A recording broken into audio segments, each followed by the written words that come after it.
વિદ્યાર્થી મિત્રો, આપણે આગળ મધ્યમ સક્રિયતા શ્રેણી ધરાવતી ધાતુ વિશે ભણ્યા હતા કે એનું નિષ્કર્ષણ કેવી રીતે આવે. બે પ્રક્રિયા હતી, ભુંજન અને કેલ્સિનેશન. અગર ભુંજન પ્રક્રિયા કઈ રીતે થાય અને કેલ્સિનેશન કઈ રીતે થાય. તો સલ્ફાઇડ યુક્ત કાચી ધાતુ હોય તો સલ્ફાઇડ યુક્ત કાચી ધાતુને અલગ પાડવા માટે જે પદ્ધતિ વપરાતી હતી ભુંજન પ્રક્રિયા, અને કાર્બોનેટ યુક્ત કાચી ધાતુમાં જે વપરાતી હતી એ કેલ્સિનેશન પ્રક્રિયા. હવે આપણે આગળ વધીએ તો આગળ આવશે થર્મિક પ્રક્રિયા. આ થર્મિક પ્રક્રિયા છે તો આ ક્યાં ઉપયોગ થાય? આનો થર્મિક પ્રક્રિયાનો ઉપયોગ રેલવેમાં થાય છે. રેલવેના પાટા હોય ને, એ રેલવેના પાટાના બે પાટા વચ્ચે જે તિરાડ હોય એમાં વેલ્ડિંગ કરવા માટે થર્મિક પ્રક્રિયાનો ઉપયોગ થાય છે. તો થર્મિક પ્રક્રિયા એ વધુ ઉષ્માક્ષેપક પ્રક્રિયા છે. ચલો થાય કઈ રીતે? તો હું એ લખું થર્મિક પ્રક્રિયા વિશે કે વધુ સક્રિય ધાતુ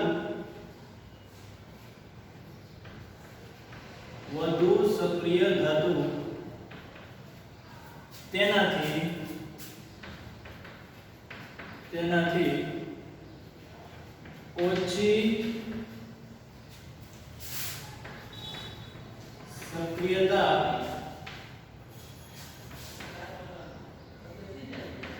ધરાવતી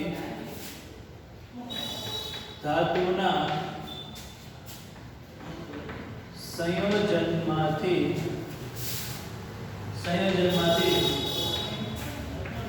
વિસ્થાપિત કરે છે તેવી વિસ્થાપન પ્રક્રિયા ખૂબ વધુ ઉષ્માક્ષેપક પ્રક્રિયા હોય છે. તેવી પ્રક્રિયામાં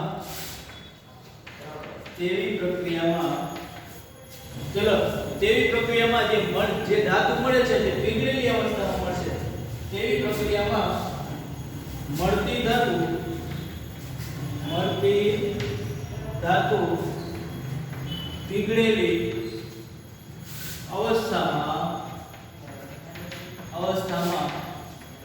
મળે છે. તેવી પ્રક્રિયાને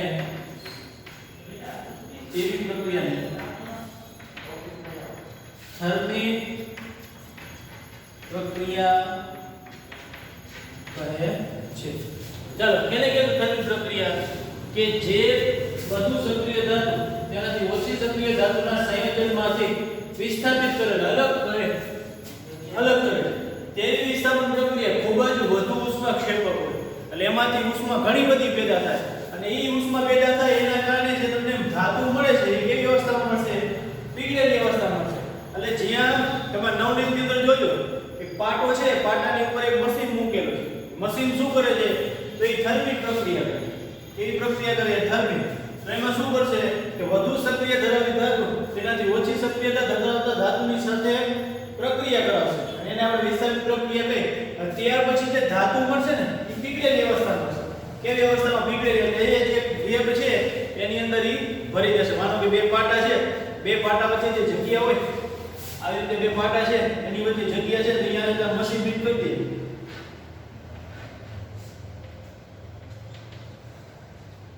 હવે આને ટેમ્પરેચર આપી ગરમ કરે. આમાં જે ધાતુ છે એ પીગળી જશે. પીગળેલી અવસ્થામાં જે ધાતુ છે એને પછી ધીરે ધીરે બહાર કાઢશે. માનો કે બે પાટા છે તો પાટા વચ્ચે રહેલી જગ્યા એની અંદર આ પીગળેલી ધાતુ ભરી દેશે. એટલે આ પાટા વચ્ચે જે જગ્યા છે એ પૂરાઈ જશે. આપણે એને સામાન્ય ભાષામાં વેલ્ડિંગ કહીએ. તો હવે પાટાના સાંધા ખાંધવા માટે કે શું વપરાય છે? તો કે થર્મિક પ્રક્રિયાનો ઉપયોગ થાય છે. હવે જો હું અહીંયા થર્મિક પ્રક્રિયા લખું, થર્મિક પ્રક્રિયામાં શું આવશે? તો કે Fe2O3 ફેરસ ઓક્સાઇડ હશે. ફેરસ ઓક્સાઇડની એલ્યુમિનિયમ સાથે પ્રક્રિયા કરો એટલે એ ની સાથે રાસાયણિક પ્રક્રિયાથી શું મળશે? Aluminium oxide. તો Al2O3 એલ્યુમિનિયમ ઓક્સાઇડ પ્લસ શું મળશે? Fe. હવે જો આ Fe છે ને પીગળેલી અવસ્થામાં છે. અહીં જો તમે ભૌતિક અવસ્થા લખવા જાઓ તો એની ભૌતિક અવસ્થા શું આવશે? તો કે આને આવશે સોલિડ, ઘન. આ કયા પદ સ્વરૂપે હશે? તો કે ઘન.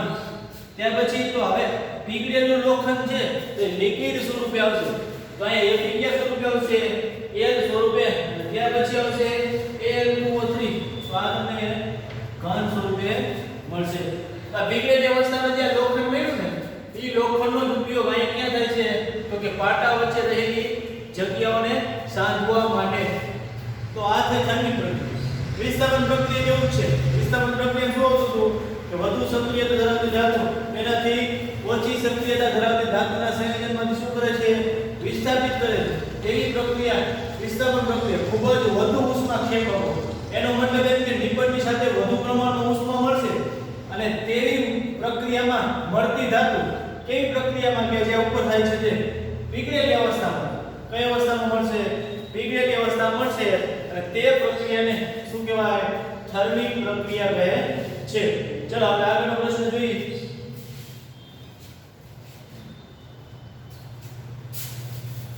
હવે ત્યાર પછી આવશે સક્રિયતા શ્રેણીની ટોચ પર રહેલી ધાતુ. હવે જે ઉપરની ધાતુઓ હતી સક્રિયતા શ્રેણીમાં કઈ કઈ ધાતુ? તો કે સોડિયમ, પોટેશિયમ, મેગ્નેશિયમ, એલ્યુમિનિયમ. તો આ ધાતુઓ છે આનું નિષ્કર્ષણ કેવી રીતે કરવામાં આવે? ઉદ્રતમાંથી કોઈ છૂટા સ્વરૂપે મળતું નથી. ઓકે. આ સક્રિયતા શ્રેણીમાં ટોચ પર રહેલી ધાતુઓ ખૂબ જ સક્રિય હોય છે. સક્રિયતા શ્રેણીમાં જે ઉપરની ધાતુ હતી કઈ કઈ? પોટેશિયમ, સોડિયમ, ત્યાર પછી કેલ્શિયમ, મેગ્નેશિયમ. તો આ ધાતુ કેવી છે? ખૂબ જ સક્રિય છે. તો પહેલો પોઈન્ટ આપણે લખશું શું કે સક્રિયતા શ્રેણીમાં ટોચ પર રહેલી ધાતુ. સક્રિયતા શ્રેણીમાં ટોચ પર રહેલી ધાતુ વધુ સક્રિય હોય છે. વધુ સક્રિય હોય એટલે એની સક્રિયતા કેવી હોય છે? ખૂબ જ વધારે હોય છે. તો સક્રિયતા શ્રેણીમાં જે ટોચ પર રહેલી ધાતુઓ છે એ કેવી હોય છે? વધુ સક્રિય હોય છે. તો એની ધાતુ કઈ કઈ? એ ધાતુ તમને ખબર છે કઈ કઈ? કે પોટેશિયમ, ત્યાર પછી સોડિયમ, પછી કેલ્શિયમ, તો મેગ્નેશિયમ. આ બધી જ ધાતુઓ છે એ કેવી છે? તો કે ઊંચી સક્રિયતા ધરાવતી ધાતુ છે. તો આનું કાર્બન સાથે રિડક્શન ન કરી શકાય. શું કામ? કારણ કે કાર્બન સાથે જ્યારે રિડક્શન કરશો તો કાર્બન છે ઓક્સિજન પ્રત્યે વધુ આકર્ષણ ધરાવે છે. તો જ્યારે તમે કાર્બન સાથે રિડક્શન કરો, માનો કે તમને Na2O મળ્યું, સોડિયમના ઓક્સાઇડ. સોડિયમનો ઓક્સાઇડ નો કાર્બન સાથે જે રિડક્શન કરશો તો કાર્બન છે એ ઓક્સિજનને ઝડપથી પોતાની તરફ ખેંચી લેશે. કાર્બન અને ઓક્સિજન વચ્ચે આકર્ષણ બળ વધુ છે. આવી ધાતુઓનું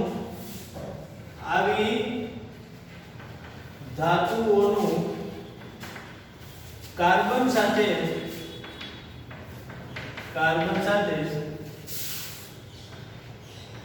રિડક્શન થતું નથી.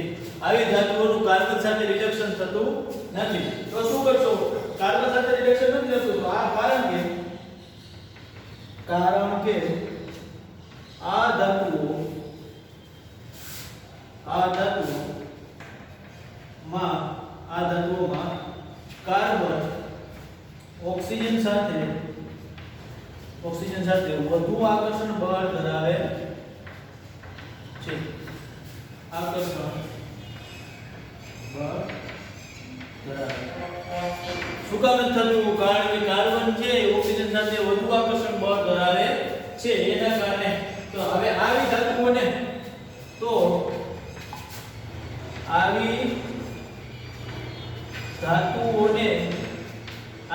એટલે કઈ? ઊંચી સક્રિયતા ધરાવતી ધાતુઓ. આવી ધાતુઓને વિદ્યુત વિભાજનથી અલગ પાડવામાં આવે છે.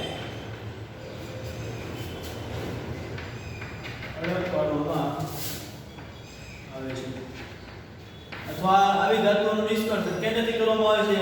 તો કે વિદ્યુત વિભાજન પદ્ધતિથી કરવામાં આવે છે. આ વિદ્યુત વિભાજન તરીકે દાખલા તરીકે જ્યારે મારે વિદ્યુત વિભાજન કરવું હોય તો મને જે તે વસ્તુનો ક્ષાર, માનો કે સોડિયમનો ક્ષાર મળ્યો તો તમને કીધું હતું ને કે દરિયાના પાણીની અંદર મીઠું છે તો મીઠાનું રાસાયણિક સૂત્ર NaCl, MgCl2, KCl2 આવી બધી વસ્તુ હોય તો આ બધે ક્ષાર છે. તો એ પીગળેલા ક્ષારને હું એક પાત્રમાં ભરું અને એ પાત્રમાંથી એનું આયનીકરણ કરીને છૂટું પાડું એટલે ધાતુ છૂટા પડશે. તમે માનો કે મને NaCl મળ્યું, પાણીમાંથી શું મળ્યું? NaCl. હું એનું વિદ્યુત વિભાજન કરું એટલે સોડિયમ અને ક્લોરીન બે જુદા પડી જાય. સોડિયમ છે એ ધાતુ છે, પછી મને ધાતુ સ્વરૂપે મળી જશે. તો વિદ્યુત વિભાજન આપણે આગળ થઈ ગયા. ઓલું દરિયાઈ NaOH નું નિર્માણ એવું કરાયું હતું આપણે આગળ બીજા પાઠની અંદર.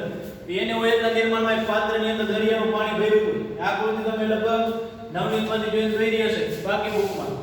ક્લોરીન વાયુ મળતો હતો, હાઇડ્રોજન વાયુ મળતો હતો, ત્યાર પછી NaOH એ મળતો હતો. એ બધાનો ઉપયોગ આયા. તો એવી જ રીતે વિદ્યુત વિભાજન આયા પણ કરવાનું થશે. વિદ્યુત વિભાજન આગળ આવશે પણ જ્યારે માનો કે તમને જે વસ્તુનો ક્ષાર મળ્યો છે એ ક્ષારમાંથી તમારે ધાતુ અલગ પાડવા હોય તો એ કેનાથી પડશે કે વિદ્યુત વિભાજનની પદ્ધતિ છે. એક પાત્ર હશે એમાં બે સળિયા મૂકશું એ આગળના પ્રશ્નમાં આવશે. પણ કહેવાનો મતલબ શું કે જે ઊંચી સંકેતા ધરાવતી ધાતુઓ છે આ ટોચ પરની ધાતુઓ એને કેનાથી મેળવવામાં આવે છે તો કે બધી જ ધાતુઓને વિદ્યુત વિભાજન પ્રક્રિયા વડે મેળવી શકાય છે. તો હવે નીચે હું એક પ્રક્રિયા લખું. માનો કે હવે મેં એને એક જગ્યાએ પાત્રની અંદર ભર્યું. એ પાત્રની અંદર બે જગ્યા હોય, એક એનોડ હશે ને એક કેથોડ હશે. બરાબર? પાત્ર હોય, પાત્રની અંદર મેં બે ગ્રેફાઇટના સળિયા મૂક્યા. તો એક ગ્રેફાઇટનો સળિયો હું બેટરીના ધન ધ્રુવ સાથે જોડીશ, એક ગ્રેફાઇટનો સળિયો હું બેટરીના ઋણ ધ્રુવ સાથે જોડીશ. તો હવે આ ગ્રેફાઇટ છે ધન અને ઋણ.